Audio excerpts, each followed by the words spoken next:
Amen. Praise the Lord mga kapatid. Bagong linggo na naman tayo sa ating morning revival preview. At week 5 na tayo. Week 5. Mabilis ang panahon. Para sa linggong ito, meron tayong bagong title. Babasahin ko para sa inyo. The kingdom people having the experience of praying in private to contact their Heavenly Father in secret, to have some secret enjoyment of Him. Amen. So ito yung paksa this week na kung bubulay-bulayin mo, sinasabi rito ang mga tao ng kaharian ay dapat magkaroon ng karanasan sa pananalangin ng pribado. Yan. So, mananalangin ng pribado. Pag sinabi natin pribado, sikreto yan. Lahat ng bagay na pribado ay sikreto. Hindi mo nakikita, hindi mo nalalaman. So, sikreto yan. Dapat meron tayong ganyang klaseng panalangin. Isang panalangin na sikreto, private siya. Okay, sabi niya, to contact their Heavenly Father in secret, to have some secret enjoyment of Him. So ito ay ang ating sikretong relasyon sa ating Ama. Upang sa ganon, magkaroon tayo ng sikretong pagtatamasa sa Kanya. So ibig sabihin, yung Christian life, hindi open lahat ng bagay. May mga bagay na sikretong ginagawa. Ang ibig sabihin ng sikreto, ikaw lang at ang Diyos ang nakakaalam. Yun ang dapat meron kayong sikretong dalawa. Yan ang sinasabi sa atin. Hindi pwedeng lahat ay open. So, ito naman ay tumutukoy sa panalangin. Kasi ang panalangin ay isa sa mga makatwirang gawa ng mga mananampalataya. So, magbabasa na ako ng mga Bible verses natin para sa linggong ito. Matthew 6, 5-6. And when you pray, you shall not be like the hypocrites, because they love to pray standing in the synagogues and on the street corners, so that they may be seen by men. Truly, I say to you, they have their reward in full. But you, when you pray, enter into your private room and shut your door and pray to your Father who is in secret. And your Father who sees in secret will repay you. So, ang linaw nito. Ang mga binabasa natin kasi ay batay sa sinasabi ng Biblia. Halimbawa, sinasabi niya rito, kung tayo ay mananalangin. So, itong panalangin na ito ay special, private ito. Dapat meron tayong private prayer sa Panginoon. At sinasabi niya rito, sa ating private prayer, private nga ito eh. Sabi niya, huwag tayong mapagkunwari. Sa English, hypocrite. Hipokrita. Oo. Ang ibig sabihin ng hipokrita, mga kapatid, panlabas lang. Panlabas, mga show, pagpapakita. Pero wala namang realidad sa loob. Arte lang yan. Amen. Kaya huwag tayong ganon. No? Sapagkat may mga tao na gusto nilang nananalangin ng panahon na yon sa kanilang mga synagogue. Hindi lang yan. Sa mga kanto-kanto ng kalye. Bakit ba sa synagogue? Bakit ba sa mga street corner? Kasi yan yung mga lugar na maraming tao. At gusto nilang tumayo dyan at manalangin dyan sa mga lugar na yan. Yun yung mga pinipili nilang lugar. No? At tinawag ito ng Panginoon na hypocrite, pagpapakita lang. Nang ibig sabihin, kaya nila pinapakita yan upang sa paningin ng tao ay magmukha sila mga espiritual. Ganon. Uy, tingnan niyo siya. Ang nananalangin, ang ano niya, ang banal niya. Ang espiritual, makalangit na tao to. Parang mga ganon. Parang yung mga tao magkaroon ng magandang impression sa kanila. Na nagpapa-impress sila, ibig sabihin. Pero ang Panginoon, sinasabi niya, ito ay mga hypocrite. No, ang hypocrite ay playing politics. Pag sinabi mong playing politics, mga pagpapakitang tao, pagpapakita ng mga mabubuting gawa, pero politics lang yan. No, yan ay hindi totoo. Hindi mga totoong bagay. Para mga artista na nagpapakita lang. Kasi yung mga artista, hindi naman mga totoo yung napapanood natin eh. Arte lang yun eh. So, ganyan. So, huwag natin gawin yan. Kaya sabi ng Panginoon dito, kung mananalangin ka, no, dapat pribado. Pag pribado ay pribadong kwarto. Walang nakakakita, walang nakakarinig. Pribado siya. Sabi niya, shut your door. Pray to your Father who is in secret. Manalangin kayo sa Ama na nasa sikreto. Ang Ama natin, nasa isang sikretong posisyon. Kaya dapat ang panalangin natin sa Kanya, nasa sikreto rin na posisyon. Amen. And your Father who sits in secret will repay you. Amen. Kasi ang mga makatwirang gawa ay tinutumbasan ng ating Ama ng gantimpala. Repay, babayaran, o ang ibig sabihin nito ay gagantimpalaan. So, kaya gusto mo ba ng magantimpalaan ang mga makatwirang gawa mo, katulad ng panalangin? Dapat sikreto siya. Sikreto siya. Huwag open. Kasi pag open, parang nakuha mo na yung gantimpala mo.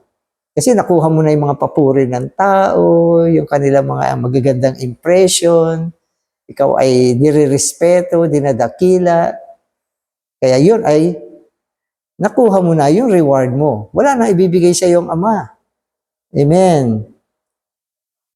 Man's flesh, seeking to glorify itself, always wants to do good deeds before men in order to gain men's praise. Laman pala yan. Yung laman kasi gusto niyang gumawa ng mga mabubuting gawa sa harapan ng tao. Gusto niya magpakita ang gilas. Magpakita, i-display ang sarili. Yan ay makalamang bagay. Laman yan, self, sarili yan. Amen. Amen. But the kingdom people who live in an emptied and humbled spirit and walk in a pure and single heart under the heavenly ruling of the kingdom are not allowed to do anything in the flesh to gain the praise of men, but must do all things in the spirit to please their heavenly Father. Okay. So kasi tayo ay meron dalawang bahagi bilang mga believer. Yung isang bahagi natin, yun yung espiritu natin. So yan yung pinaka spiritual na bahagi natin.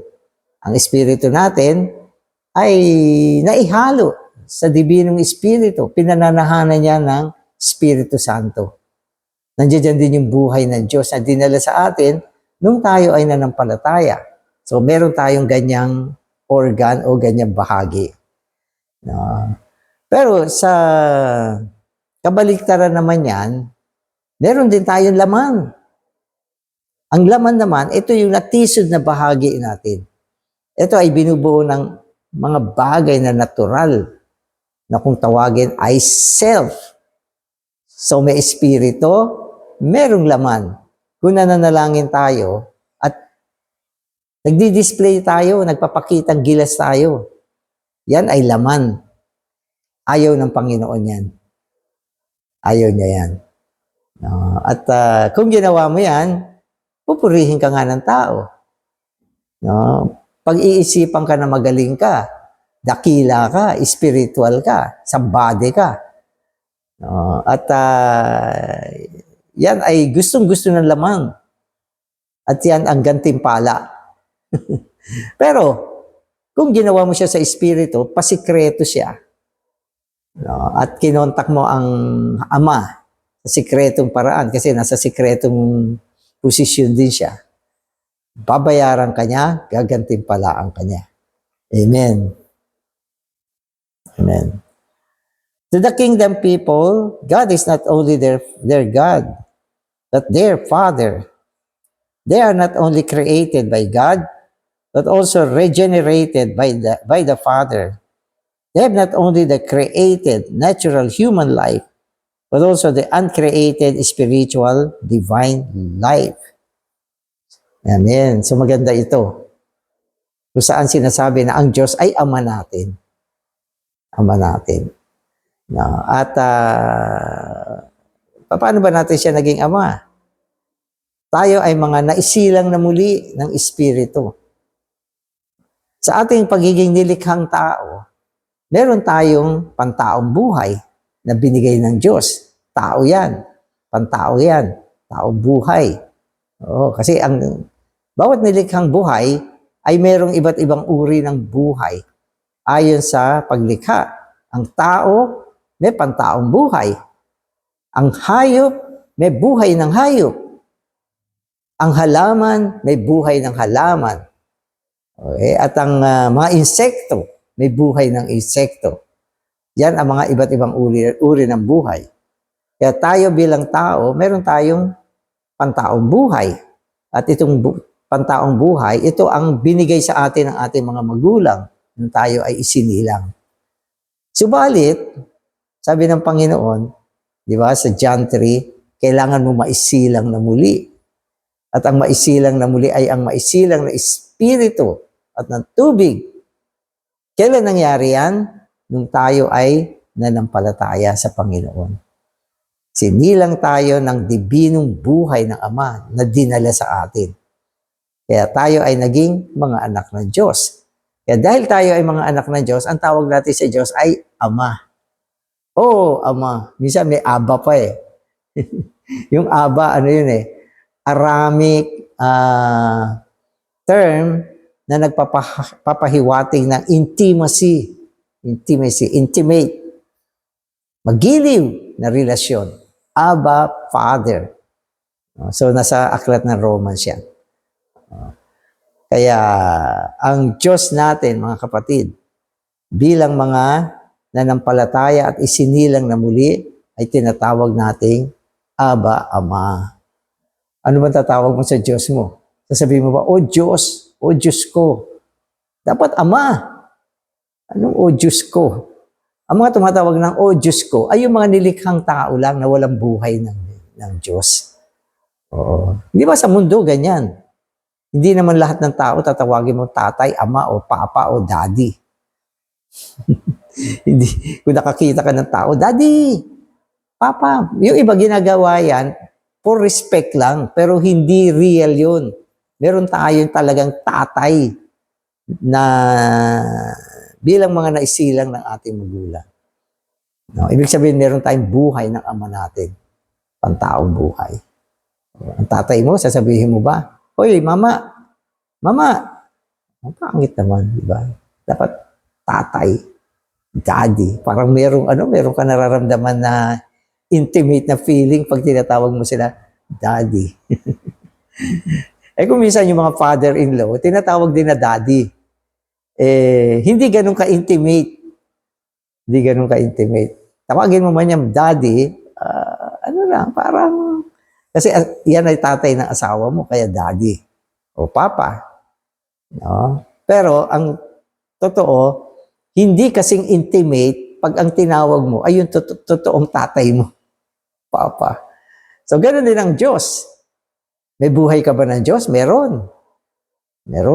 Tayo ay may buhay ng Diyos sa loob natin. Kaya ang tawag natin sa ating Diyos ay Ama o Abba, Ama. Oh, Father. Di ba? Oh, Father. Ang sarap. Ang Diyos, Father. Huwag na yung oh God. Kayo naman, minsan may mga nadidinig ako, O Diyos, pagalingin mo na ako. O Diyos. Huwag ganun. O Ama kong Diyos. Yan ang magandang tawag. At kung tinawag mo pa siya ng Abba, Ama. O Abba, Ama. Abba, Ama. So, hindi kayo sanay. So, mag-practice tayo tumawag ng Ama. Amen.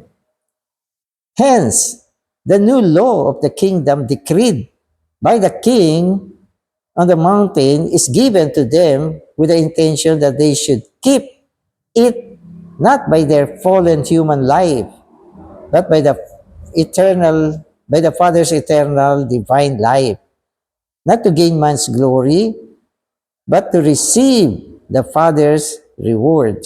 Amen. Amen. So, nung binigay kasi ng Panginoon yung mga utos sa loob ng kaharian, umakyat siya sa bundok at binigay niya yung mga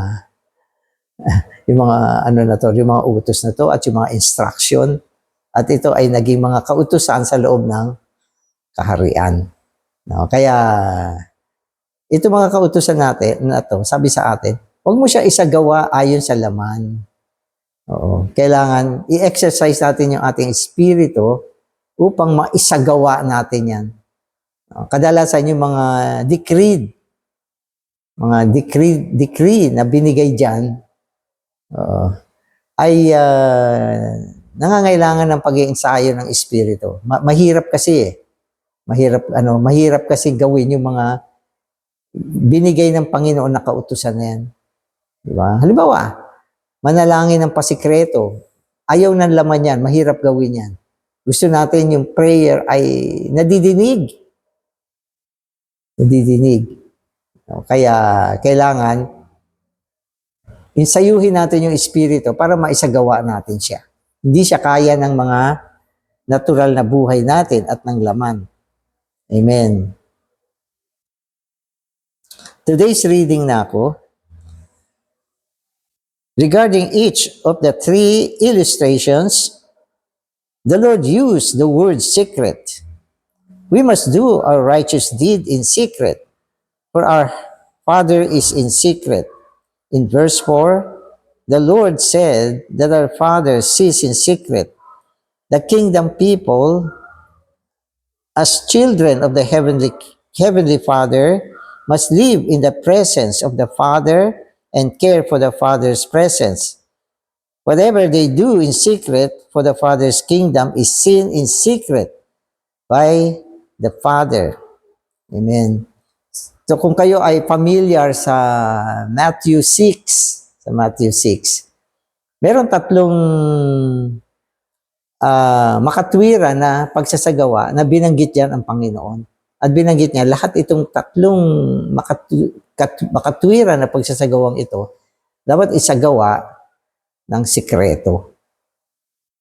Kaya yung pagsasagawa ng sikreto, ito yung tamang paraan ng pagsasagawa ng ating mga makatwirang gawa. Dapat sikreto. Sapagkat kung sikreto siya, wala kang matatanggap na papuri. Walang pupuri sa iyo, walang hahagod sa iyo, walang magdi-declare na ikaw ay magaling, dakila, mabuti, galante, mabuting Kristiyano, tapat sa Diyos.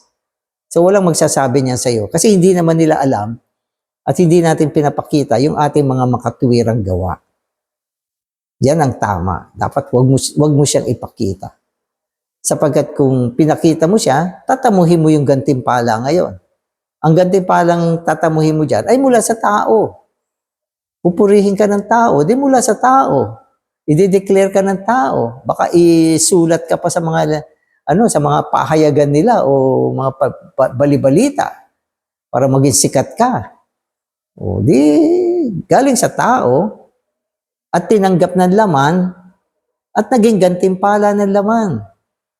Pero ang ginagawa mo ay mga makatwirang gawa.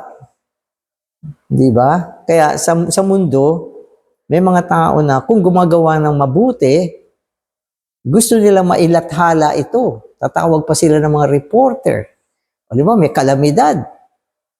O magpapamigay sila ng mga relief, goods. Hindi nila yan ibibigay nang walang nakakakita. Hindi nila gagawin yan. Pag walang nakakakita, hindi na sila magbibigay. Wala sila mapapala kasi wala nakakakita eh.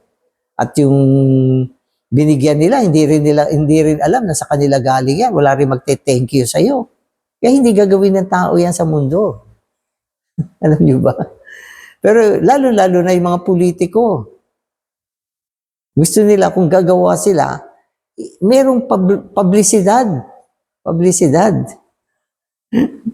Kasi yung three righteous deeds dito, ito ay una, pag nagko-contribute ka, nag-aabuloy ka ng pera. Yan. So sabi ng Panginoon, dapat sikreto yan. Ano pa?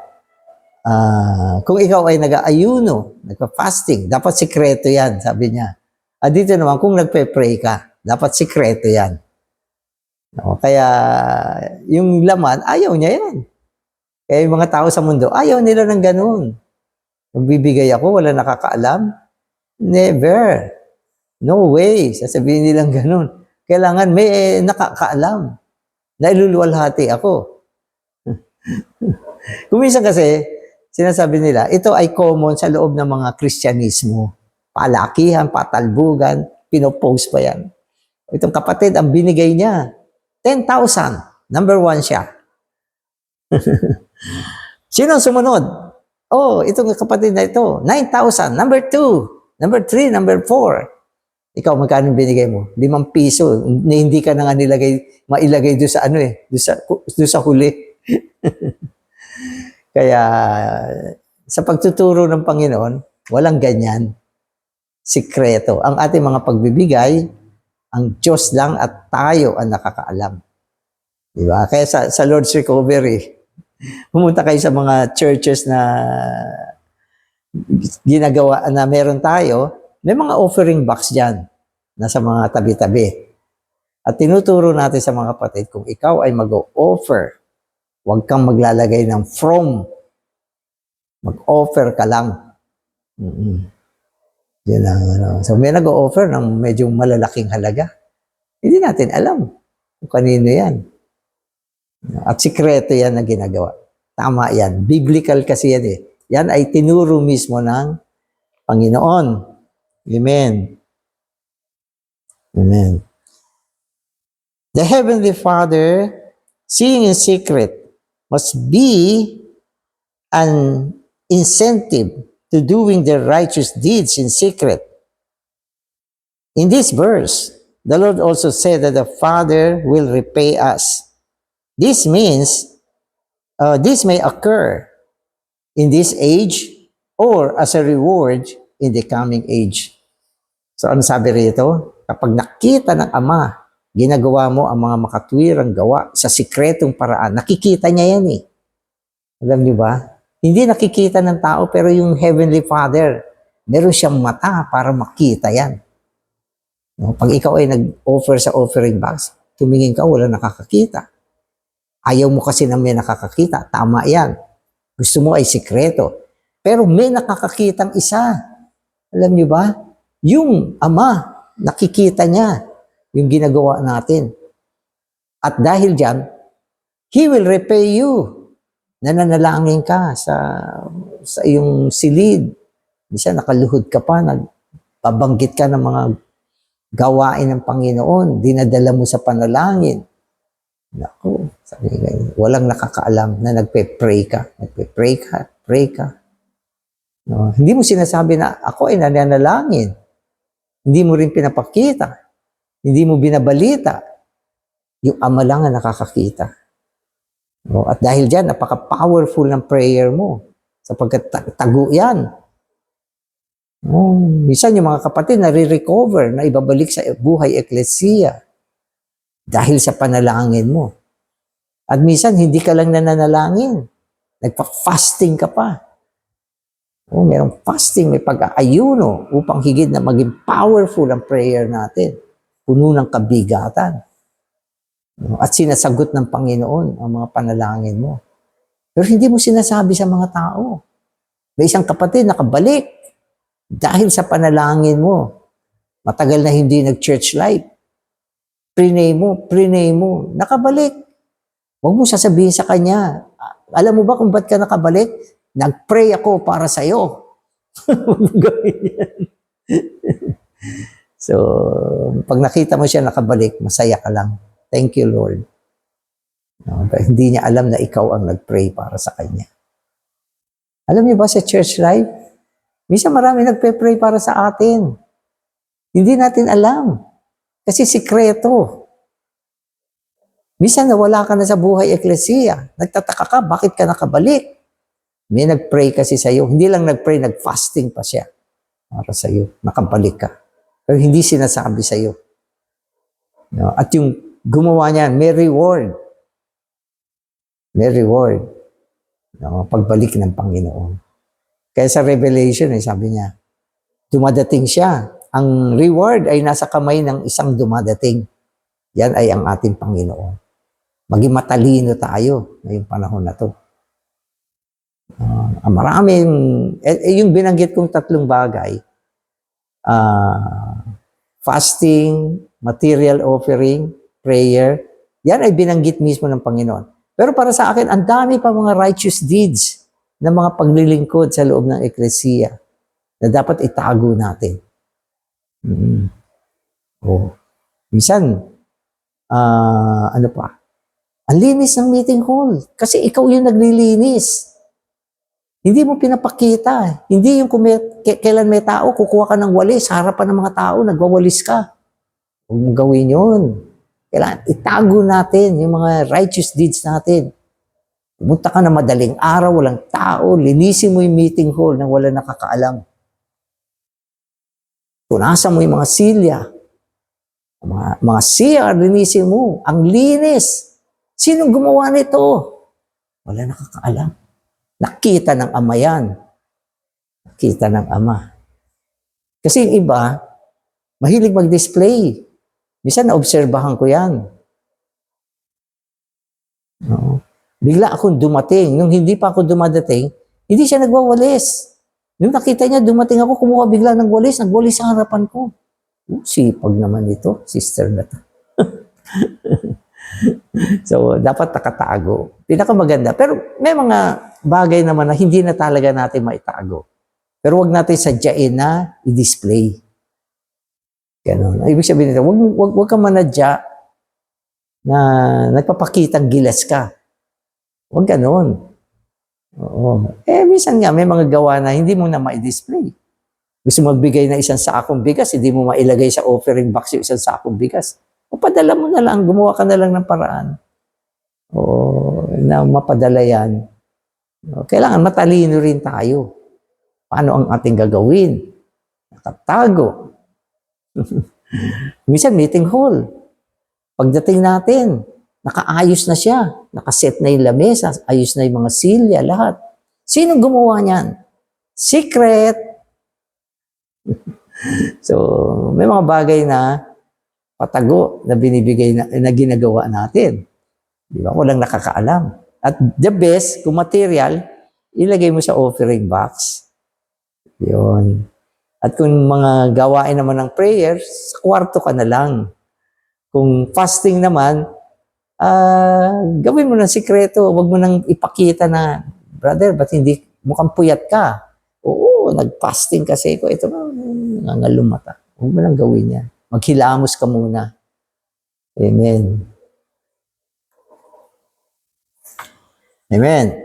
The effect of doing our righteous deeds in secret is that the self and the flesh are killed. If people in society today are not allowed to make a show of their good deeds, they will not do that. They will not do them. Tama naman. So sa mundo, pag hindi mo sila pinayagan na ipakita yung kanilang mga deeds, hindi nila gagawin yan. Wala magbibigay ng relief. Kasi ayaw nyo nang may reporter. Pag may reporter, sako-sakong relief. Minsan nandun pa yung nagbigay, sumasama pang magbigay. Kunyari, teka, kunin nyo to ha. Bibidyo nyo to, bibigay ko. Pagkatapos niyan, sige na, bahala na kayo dyan. Ay, nako. Sa church life, hindi natin pwedeng gawin yan. Lahat ng bagay ay sekreto ang ating mga righteous deeds. Walang pupuri sa'yo. Minsan, mga offering sa mga kapatid ng mga nangangailangan, binibigay. Walang pangalan. Walang pangalan. No? At yung taong tumanggap, walang pangalan. No, tamang-tama ito, pang-opera ng aking anak. Pambayad sa ospital. O ito, may dumating, pambayad sa bill. sapagkat maliit ang sweldo ko. Thank you, Lord. Thank you, Lord. Yan yung sinasabi natin. Ang papuri ay sa Panginoon. Yung nagbigay, ang Panginoon ang magre-repay sa Kanya. Diba? Yan ang mga turo sa atin. Huwag kayong bigay ng ano, lalo na sa loob ng church life. Loob ng church life. Kung minsan, tulungan nyo yung mga kamag-anak nyo, okay lang yan. Oo, kasi hindi nyo na pwede ilagay yan sa offering box. Hindi naman kilala sa church yung mga tinutulungan nyo. Baka kusan lang mapunta yan. No, bigay nyo na lang yung tulong nyo sa kanila. Ng patago, o ate, kuya, o pangdagdag sa matrikula ni baby. Huwag mo na sabihin kay tatay. Pwede rin naman ganun. Pero sa church life, mahigpit tayo. Mahigpit tayo. Gusto natin lahat ng mga kapatid matuto ng sikreto. Amen. Sikreto. Amen. We should be hidden that, as the Lord Jesus said, our left hand does not know what our right hand is doing. This means that we should not let others know what we are doing. Diba? Sabi ng Panginoon, yung ginagawa ng kaliwang kamay mo, huwag mo ipapaalam sa kanang kamay. Sikreto. Yung kaliwa at kanan na kamay natin ay sumasagisag sa mga kapatid sa loob ng eklesiya.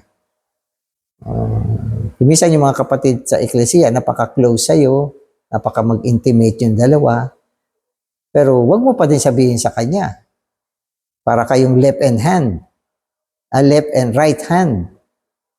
Pero pagdating sa mga righteous deeds, walang nakakaalam. Ako, merong mga iba, ang ganda manikreto. Pati sa asawa, hindi sinasabi. So, wag magkwentuhan yung mag-asawa tungkol sa ganito. Sabihin natin, dapat ang mag-asawa walang sikreto. Oo, pwede naman. Pero pagdating sa mga righteous deeds, mag-iinam pa rin na merong sikreto. Ito ay istorya ng Diyos na Ama natin at tayo. Amen. Mayaman tayo sa sikreto upang mayaman tayo sa reward. Pag lahat ay open, sasabihin mo, ang dami kong nagawa sa church life, ang dami kong ginawa, nanalangin, nag-fasting, nag-offer, naglinis. Bakit wala akong napala? Kasi lahat ng ginawa mo ay bulgar, hayag, pinakita mo. Kaya yan, pinag-uusapan katuloy sa buong eklesiya.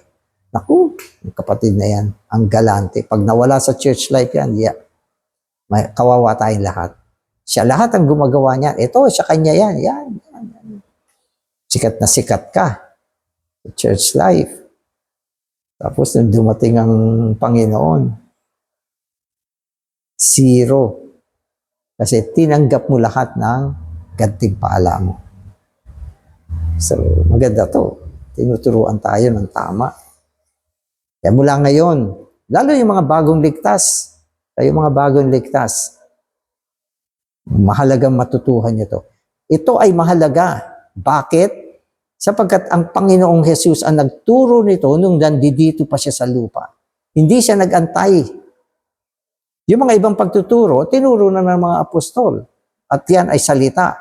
Pero ito, hindi nakapag-antay ang Panginoon. Bago siya umakyat sa sangkalangitan, tinuro na niya ang pamamaraan paano isagawa ang mga righteous deeds. Amen. Although the Lord spoke about the matter of reward, the important thing here is not the reward, but the growth in life. The saints who grow openly do not grow in a healthy way. We all need some secret growths in life, some secret experiences of Christ. So yun yung maganda dito. Kung ang mga righteous deeds mo ay patago, nagkakaroon ka ng tamang growth in life. Isang patagong growth in life. No, mas effective yung mga ganitong bagay. At nagkakaroon ka rin ng mga sikretong karanasan sa Panginoon. At napapatunayan ng Panginoon sa iyo na siya ay totoo at siya ay ang isa na hindi mo man nakikita gumagawa sa buhay mo. Minsan, ang sarap ng pakiramdam pag yung mga karanasan natin ay mga sikreto na hindi na rin natin minsan sinishare sa mga kapatid. Hindi naman lahat ng ating experiences ay openly sinasabi natin. Pero nag-share din tayo ng ating mga experience, pero hindi lahat ay open. Katulad ng mana, merong open mana, merong secret mana. Amen. Brother, nag-o-offer ka pa sa Panginoon? Secret. Wala kang malalaman sa akin pagdating sa bagay na yan. Hindi ako magsasabi sa iyo ng oo o hindi. Hindi ako magkikwento sa iyo ng magkano ino-offer ko. Wala kang malalaman tungkol diyan. Gusto ko ang Diyos lang ang nakakaalam nito. Nagpe-pray ka ba? Secret. Nagpa-fasting ka ba?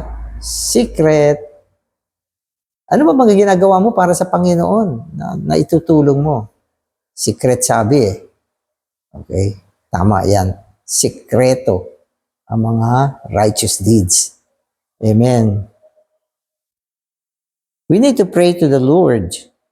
Worship the Lord, contact the Lord, and fellowship with the Lord in a secret way. Perhaps not even the one closest to us will know or understand what we are doing.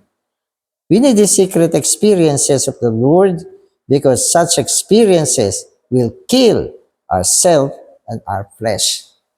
Amen. So yung flesh natin at saka yung self natin, kailangan supilin natin.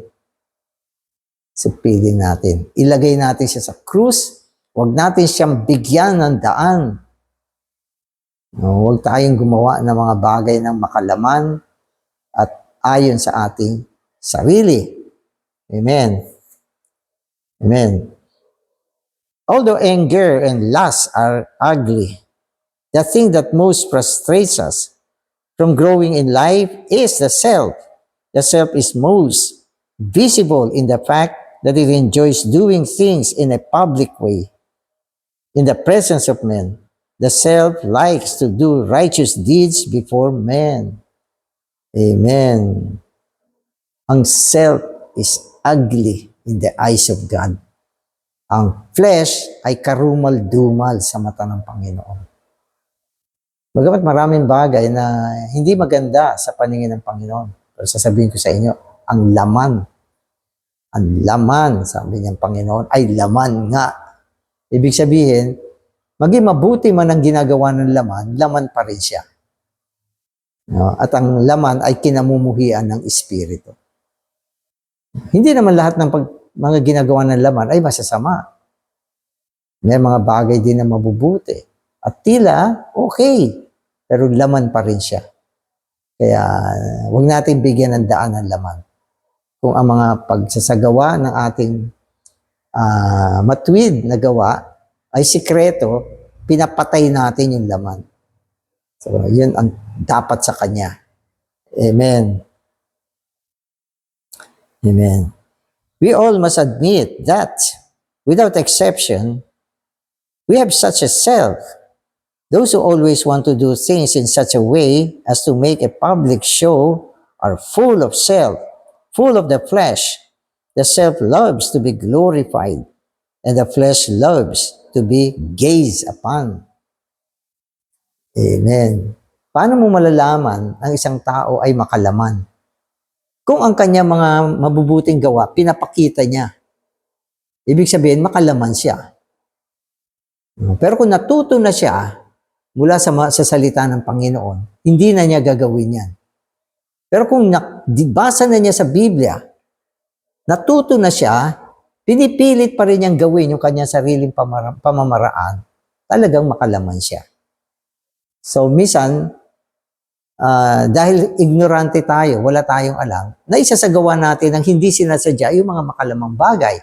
Pero pag nakita mo na dito, eto na tinuturo na sa'yo, ginagawa mo pa rin. Ginagawa mo pa rin. Yan ay makalamang bagay. Sa isang banda, kung sikreto, kasi sikreto naman to eh. Ano ba ang offering sikreto? Mari mo sabihin sa sarili mo, sikreto naman yan eh. Pwede ko namang hindi gawin yan. Wala naman nakakaalam na hindi ako nag-o-offer. Walang tao nakakaalam. Pero the Father is still sees in secret na hindi ka nag-o-offer. Yari ka din. Di ba? Subalit, kung nag-o-offer ka naman, pinapakita mo ang iyong pamamaraan. Yari ka din. Wala kang reward. Sapagkat ang mga bagay ng laman ay hindi kaaya-aya sa Diyos. Kaya anong pwede mong gawin? Gumawa ka at gawin mo siyang sikreto. That's the best.